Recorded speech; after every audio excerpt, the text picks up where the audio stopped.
আজকে বানাবো leg piece. দাঁড়াও, এটা চিকেন নয়, এটা নিরামিষ লেগ পিস। চিকেন দেখলে সবাই যেমন বলে ওয়াও, আর নিরামিষ দেখলে বলে আচ্ছা।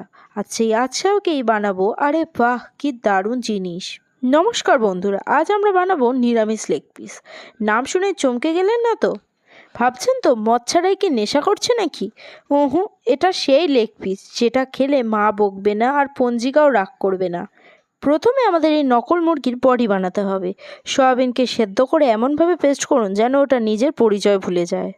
এবার তাতে মেশান সেদ্ধ আলু, নুন, লঙ্কা কুচি, চাট মশলা, জিরে গুঁড়ো, গরম মশলা গুঁড়ো, লঙ্কার গুঁড়ো, ধনিয়া পাতা, আদা বাটা, অল্প ময়দা ও কর্নফ্লাওয়ার। মনে রাখবেন, মাখামাখিটা এমন হওয়া চাই যেন মনে হয় মুরগিটা জন্মানোর আগেই জিম জয়েন করেছিল। একদম টাইট ফিগার। এই যে গুঁজে দিলাম হাড়, ব্যাস মাংসও হলো হাড়ও হলো, কিন্তু একটা মুরগিও বিধবা হলো না। এটাই তো ডিজিটাল ইন্ডিয়া। এরপর টকবগে গরম তেলে ছেড়ে দিন।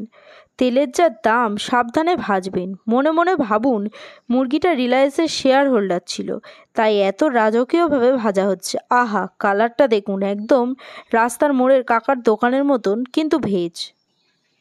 এবার এর একটা গ্রেভি তৈরি করতে হবে।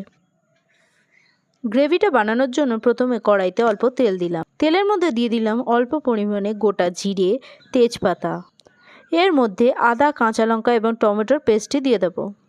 এর মধ্যে নুন, হলুদ গুঁড়ো, জিরে গুঁড়ো, লঙ্কা গুঁড়ো, গোলমরিচ গুঁড়ো, চিনি দিয়ে নেড়ে চেড়ে কাজু বাদাম ও টক দইয়ের পেস্টটি ঢেলে দেবো।